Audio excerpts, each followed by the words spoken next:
반갑습니다. 오늘도 수요 말씀 나눔 함께 하도록 하겠습니다. 다 같이 기도하도록 하겠습니다. 사랑의 하나님 아버지, 저희 영혼들에게 말씀하여 주시옵소서.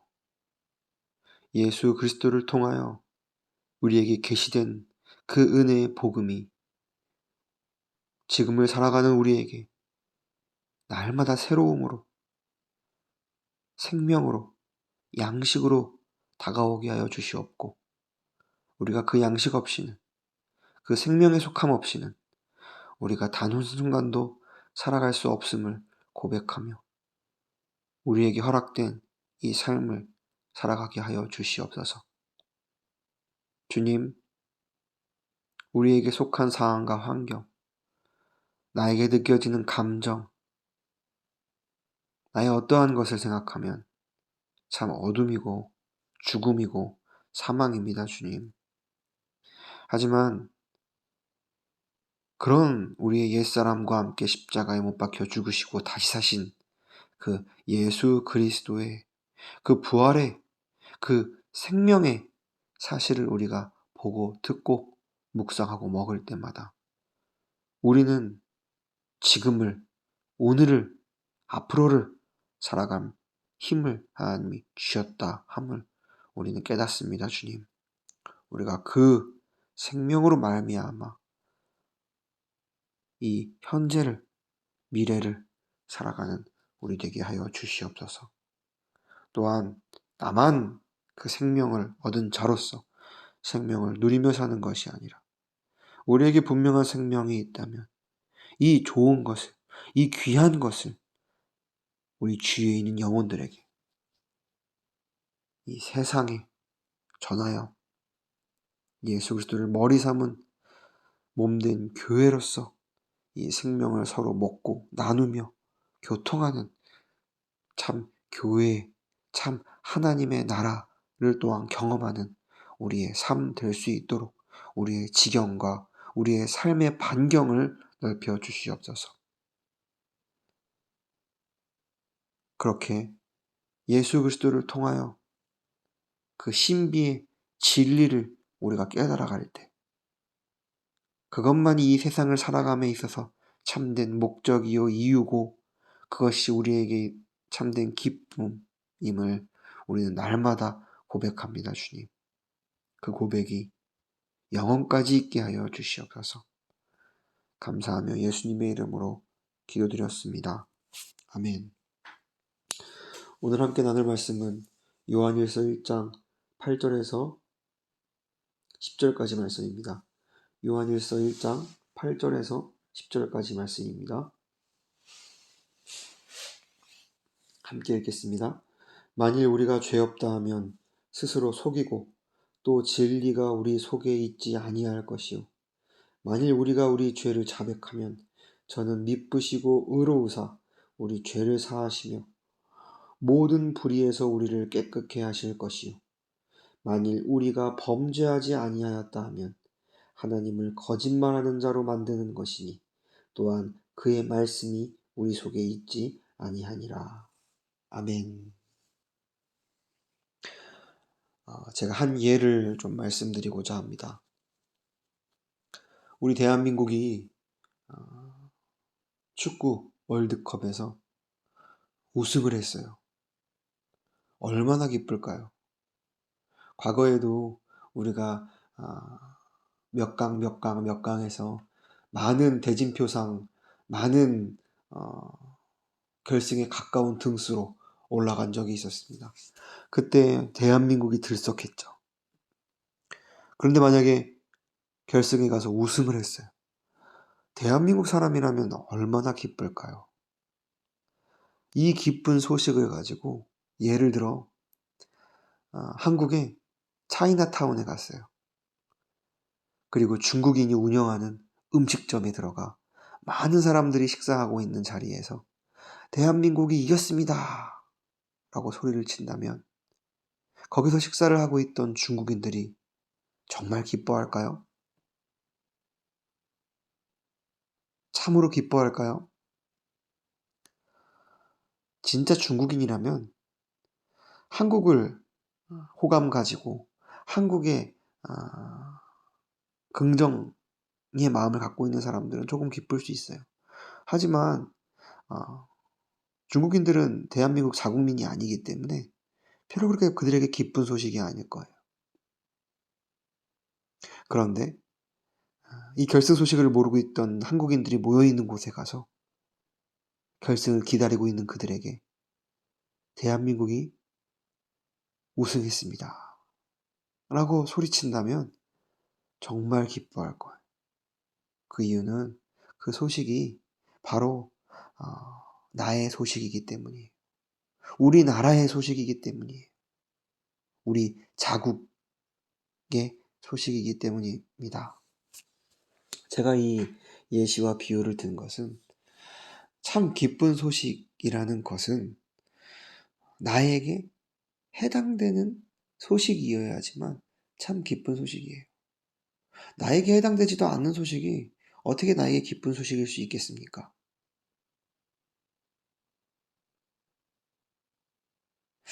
복음도 그렇습니다.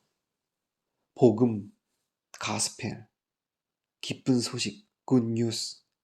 이 복음은 듣는 이로 하여금 정말 이 소식이 나에게 해당되는 소식이었을 때 이 소식은 나에게 진짜 기쁜 소식이 돼요. 그런데 나에게 해당되는 소식이 아닐 때 이 소식은 기쁜 소식이 아니라 때로는 하나의 권면일 수 있고요. 때로는 하나의 충고일 수 있습니다. 그렇다면 복음은 누구에게 가장 기쁜 소식일까요? 바로 연약하고 너무나 연약하여 더 이상 일어날 힘이 없어 주저앉은 연약한 자들에게 있어서 기쁜 소식이고, 이 기쁜 소식은, 이 복음은 어두움 가운데 사무쳐 죄로 말미암아 죽음과 사망을 처절하게 겪고 있는 그들에게 진정한 기쁜 소식입니다. 그래서 오늘 본문 말씀에 보니까 이 말씀은 구원받기 전에 구원을 아직 받지 못한 그런 영혼들에게 해당되는 말이기도 하고요. 이 말씀은 구원받은 후에 우리에게도 하시는 말씀이에요. 8절은 말하고 있습니다. 만일 우리가 죄 없다 하면 스스로 속이고 또 진리가 우리 속에 있지 아니할 것이요. 9절입니다. 만일 우리가 우리의 죄를 자백하면 저는 미쁘시고 의로사 우리의 죄를 사하시며 모든 불의에서 우리를 깨끗하게 하실 것이다. 깨끗하게 하셨다. 우리가 죄인임을 분명하게 깨달았을 때, 내가 진짜 죄인이 되었을 때 복음은 우리에게 기쁜 소식이에요. 왜요? 9절의 말씀처럼 그는 미쁘시고 의로우사 우리 죄를 사시기 때문입니다. 사하셨기 때문입니다. 그래서 그 예수 그리스도의 십자가의 죽음과 부활로 말미암아 죄인은 의인이 되었고 어둠은 빛으로 나올 수 있게 되었습니다. 이 기쁜 소식을 진정으로 깨닫는 자는 바로 철저하게 자기가 죄인됨을 아는 사람만이, 정말 연약함 가운데 바닥을 기어본 사람만이, 정말 죄로 말미암아 어둠 가운데 죄와 사망으로 말미암아 죽음을 경험해 본 사람만이 이 복음이 진짜 기쁜 소식으로 자기에게 다가오는 것이에요.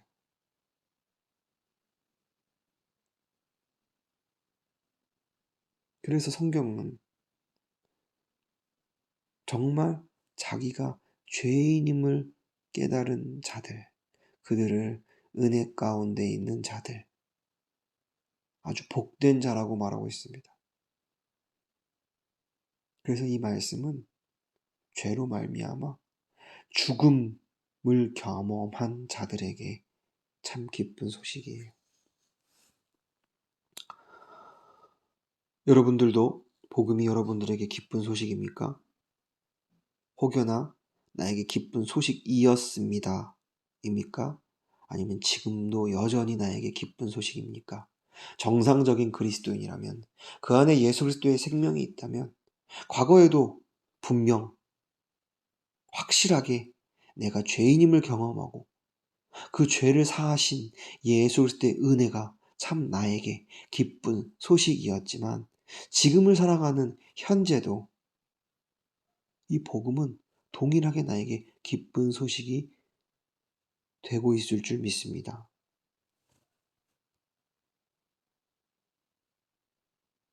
그래서 로마서 5장 8절에는 우리가 아직 죄인 되었을 때 그리스도께서 우리를 위하여 죽으심으로 하나님께서 우리에 대한 자기의 사랑을 확증하셨어요. 단순히 우리의 죄만 사하신 게 아니라 우리 죄를 사하신 이유는 우리를 양자 삼기 위하여, 아들 삼기 위하여 예수 그리스도가 십자가에서 죽으신 거예요. 그리고 우리를 너무 사랑한다는 그 사랑을 그 십자가의 죽음과 부활로서 확증하셨어요. 도장 찍으셨어요. 그래서 우리는 그 인맞은 자로서 우리에겐 예수 그리스도의 죽음과 부활이 분명하게 우리의 영혼 육에 새겨져 있다는 것이죠. 그런데 그 사실은 우리가 아직 죄인 되었을 때에만 그것을 경험하고, 날마다 하나님께서 우리의 죄를, 우리의 연약함을 들추시고 여러 상황과 환경을 통하여 우리의 죄와 연약함을 들추시는 이유가 바로 우리에게 예수로 말미암아, 그분의 십자가로 말미암아 우리에게 생명을 허락하셨고 자기의 사랑을 날마다 확증하시기 위하여 우리에게 그 아직도 연약한 육을 아직까지 입게 하시고, 어려운 상황과 환경을 통하여, 고난을 통하여 오히려 밥으로, 우리가 날마다 살아가는 양식으로 그것을 허락하셨다는 거예요. 왜요? 그것을 통하여 우리는 날마다 예수 그리스도와 함께 죽고 그분과 함께 삶으로써 그 복음이 과거뿐만 아니라 지금을 살아가는 우리에게도 진짜 기쁜 소식임을 경험하게 하기 위하여, 분명하게 깨닫게 하기 위하여 우리에게 아직도 연약한 모습, 우리에게 죄인된 모습을 남겨두셨다라는 것이죠. 그래서 어찌 보면 구원받기 전에도 우리는 죄인이었지만, 구원받은 후에도 아직 처리되지 않은 우리의 옛 자아의 모습을 하나님이 보여주신 이유는, 주님, 나에게 왜 아직까지 이 연약함과 죄된 모습이 있습니까? 그것을 괴로워하고 침륜에 빠져서 넘어지는 자가 아니라, 주님 맞아요. 저는 이렇게 죄 가운데 죽을 수밖에 없는 존재죠. 날마다 예수와 함께 2000년 전에 이 죄와 연약함을 입으시고 십자가에 죽은 예수 그리스도가 모든 것을 해결하시고 사하시고 이루셨음에도 불구하고 나에게 이것이 나오는 것은 이 죄 가운데 죽을 수밖에 없는 나이지만, 예수가 2000년 전에서부터 지금 현재 앞으로까지 그의 보혈로 말미암아 우리를 씻기고 계시고 앞으로도 씻길 것이라는 사실을 날마다 상기시키고, 그 사랑을 날마다 매 순간 영원히 확증하기 위하여 나에게 아직 이 연약함을 남겨놓으신 거군요 라는 것을 우리가 깨닫고, 우리가 그 연약함과 죄로 인하여 침륜에 빠져 넘어지는 것이 아니라 오뚜기처럼 날마다 일어나며, 주님 맞습니다. 이것 때문에 예수께서 죽어주셨어요. 그리고 다시 사셔서 내 안에 계십니다.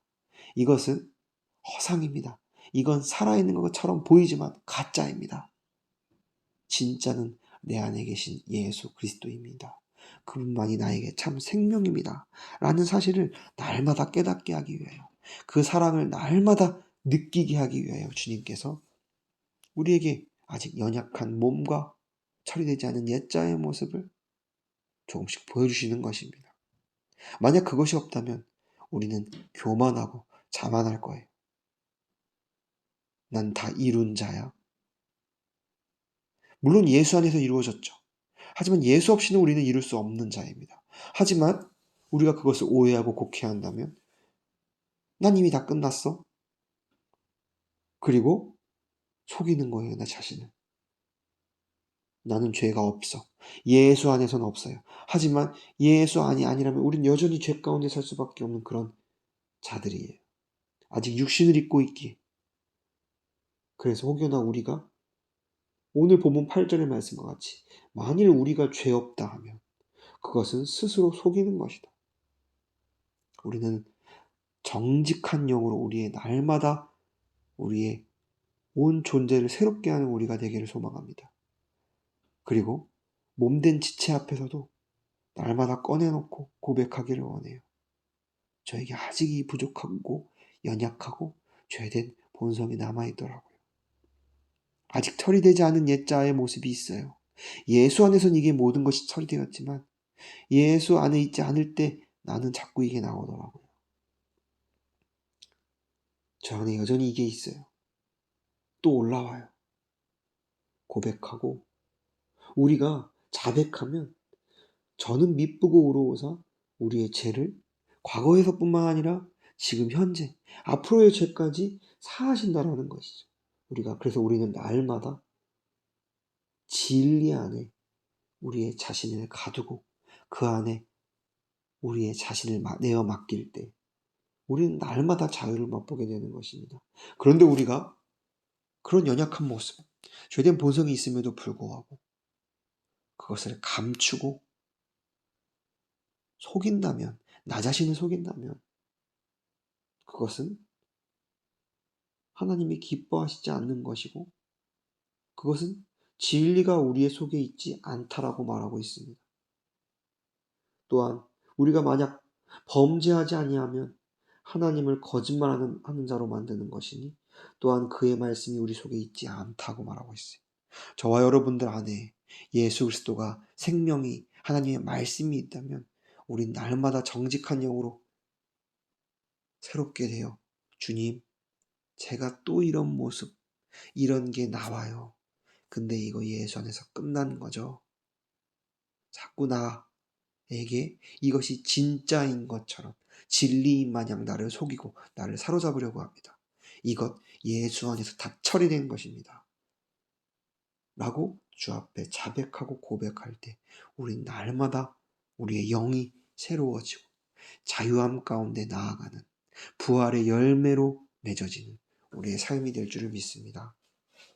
그래서 우리가 너무 잘 아는 마태복음에 우리가 너무 잘 아는 이야기 하나가 있죠. 그 이야기가 무슨 이야기입니까? 예, 맞습니다. 바로 탕자의 이야기예요. 이 탕자의 이야기에는 두 자녀가 나와요. 작은 아들은 처음에 아버지께 아버지의 재산 중 내 몫을 달라고 말했어요. 그것은 무엇입니까? 나는 아버지 밑에서 있지 않겠습니다. 아버지의 몫을 나에게 주세요. 아버지 없이 내가 살겠습니다. 라고 선언해요. 그 모습은 바로 우리 첫사람 아담에게 속한 우리의 본질에서 나오는 모습이고 말이에요. 그 모습과 말의 결과가 무엇이었습니까? 집을 떠나 아버지를 떠나 먼 나라로 가고 거기서 허랑방탕하여 궁핍함으로 결국은 돼지를 치는 자리까지 내려가요. 유대인에게 있어서는 그 자리는 아주 수치된 자리였었습니다. 그런데 그가 그렇게 자기의 모습을 그 가운데서 분명하게 깨닫게 되고 보게 돼요. 아, 나는 아버지 없이는 살 수 없는 그런 존재이구나. 그리고 스스로를 돌이킵니다. 그래서 성경 말씀 분명히 이렇게 기록되어 있어요. 그 작은 아들이 이에 스스로 돌이켰다. 그것은 자기 상황을 정직하게 본 거예요. 정직한 영으로 자기의 모습이 새로워진 것입니다. 그리고 아주 솔직하게 고백해요. 내가 하늘과 아버지께 죄를 지었사오니. 그리고 내가 죄인임을 분명히 깨닫고 연약한 자로서 죄인으로서 다시 아버지를 찾아갑니다. 그리고 말해요. 이 고백도 아주 진실된 고백이었죠. 내가 아들이라 일컬음을 감당치 못하겠나이다. 나를 아버지의 자녀가 아니라 품꾼 중에 하나로 써 주시옵소서. 나의 자격을 포기하는 거예요. 나의 존재를 내려놓은 거예요. 그제서야 아버지가 그 아들을 보고 반응하세요. 먼 데서 보고 이미 치긴이 여기시고 달려가 그의 목을 안고 입맞추십니다. 그리고 아들의 말이 다 끝나기도 전에 그에게 좋은 옷을 입히시고 반지를 끼우고 살찐 송아지를 잡는 그런 행위를 행하세요. 좋은 옷을 입혔다는 것은 신분의 회복을 뜻합니다.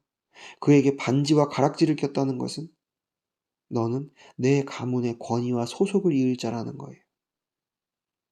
그리고 종이 아니라 너는 내 아들이고 살찐 송아지를 잡으며 영원한 잔치를 여세.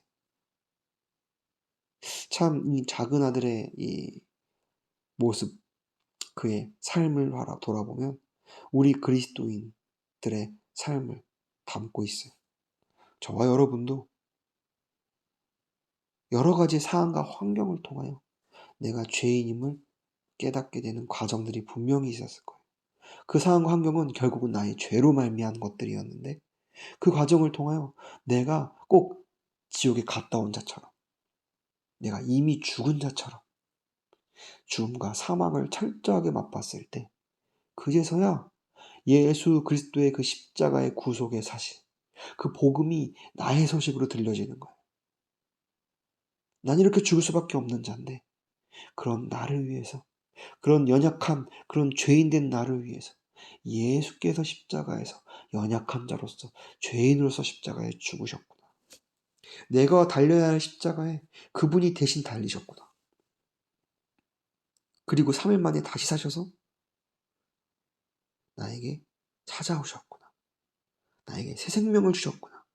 나를 맏아들로 맞아주셨구나. 나를 종이 아니라 자유자로 부르셨구나. 라는 사실이 나에게 너무나 기쁜 소식이 되는 거예요. 이 세상 그 어디에도 나를 위로하고 나를 기쁘게 하는 소식은 없었어요. 그런데 이 소식이야말로 나를 진정 기쁘게 하는 소식이요. 나의 위치와 신분을 바꾸는 아주 놀라운 생명의 구속의 은혜의 말씀인 것입니다. 그런데 반대로 큰아들은 어떻게 했습니까? 큰아들은 겉모습으로는 한 번도 작은아들처럼 집을 떠난 적이 없었어요. 아버지가 기뻐하실 밭에서 일만 하고 아버지의 말을 평생, 아버지의 명을 평생 따르는 자였어요. 그런데 작은아들의 그런 행태와 아버지의 반응을 보고 그의 안에 그의 참 모습이 다 드러나요. 어떤 모습이었습니까? 내가 여러 해 동안 아버지를 섬겼었는데 나는 아버지의 명을 어김없이 한 번도 어김이 없었는데 아버지는 살림을 창기와 함께 삼켜버린 이 아들을 자기 아들이라고 부르는 것 같고 내게는 염소 새끼 한 마리라도 주는 것 같지 않았는데 어떻게 그를 저렇게 대하고 반응합니까? 라고 불만이 그에게 올라오는 것이, 그 불만을 통해서 그가 가지고 있던 생각과 그가 가지고 있던 삶의 모습이 드러났습니다. 그것은 바로 첫 번째, 아버지를 아버지가 아니라 아버지를 주인으로 대했어요. 진짜 아버지와 아들 사이의 관계가 아니라 그는 공로를 계산한 거예요. 진짜 아버지라면, 진짜 아들이라면 내가 조금이라도, 내가 많이 일해도 그는 아버지의 기쁨이에요. 근데 꼭 주인과 종의 관계처럼 내가 아버지 밑에서 이렇게 내가 열심을 내지 않았습니까?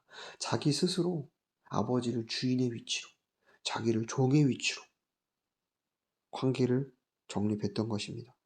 그리고 또 두 번째, 자기가 아들이 아니라 품꾼처럼 여겼어요. 그러니까 아버지가 했던 그 모든 삶, 모든 말, 생각, 행동을 통하여 나에게 거둬주신 아버지의 사랑이 아니라, 은혜가 아니라 능히 내가 이런 행동을 했기에 아버지께서 나에게 갚아주셔야 하는 것으로 생각했어요.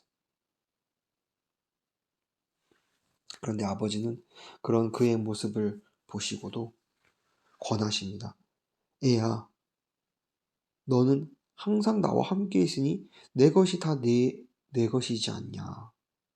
관계를 다시 말씀하시는 거예요. 너의 열심, 내가 그거 원한 건 아니다. 나는 너와의 관계를 통하여 맺는 그 관계가 더 중요하지, 너가 나에게 행한 행위가 중요하지 않다. 아버지는 그 큰아들에게 은혜로 그를 대하고 그를 맞았지만, 그는 그 아버지의 은혜를 은혜로 받지 않고 나의 행위야 나의 어떠함으로 관계를 자기가 정하고 그 가운데서 아버지의 행위를 불합리하다라고 말하고 생각하며 따졌던 것입니다. 그러니까 결국 큰아들은 겉으로는 가까이 있었지만 속으로는 작은 아들보다 훨씬 멀리 떨어져 있었다. 그 아버지의 은혜에 참여하지 못한 자로서, 거저주는 사랑에 참여하지 못한 자로서 자기 자신을 인식하고 아버지를 인식했던 거예요. 이 모습을 통하여 복음을 받는 자들은 철저히 내가 연약하고 죄인된 밑바닥까지 간 죽음과 사망을 경험한 자에게 이 복음은 진정으로 기쁜 소식이고요. 구원받은 후에도 여전히 우리에게 나오는 연약함, 죄됨, 이 모든 것을 통하여 우리가 날마다 하나님의 사랑, 예수 그리스도의 은혜 안으로 들어갈 수 있는 매개 삼아 우리가 오뚜기처럼 날마다 일어나 주 앞에 성화의 삶을 사는 저와 여러분들이 될 때, 우리 신앙의 선배 바울의 고백처럼 내가 죄인 중에 괴수로다. 이 고백이 과거에 자기가 예수님을 핍박했던 때에 자기의 모습만 일컫는 것이 아니라 매 삶을 살면서도 자기에게 가시처럼 돋아있는 그 어떠함, 그것이 나를 연약한 자로, 나를 죄인으로 날마다 나를 끌어내리려고 할 때, 이것은 이미 십자가에서 끝난 것이고 죽은 것이고 패한 것이다.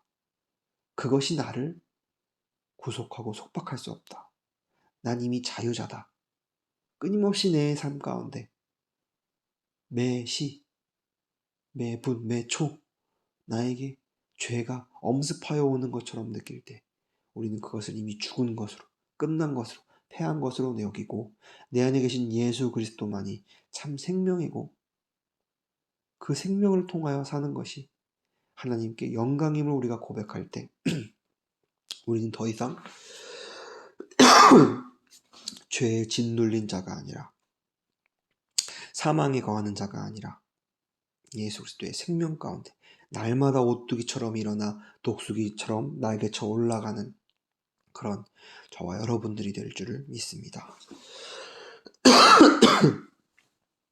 그래서 오히려 감사해요.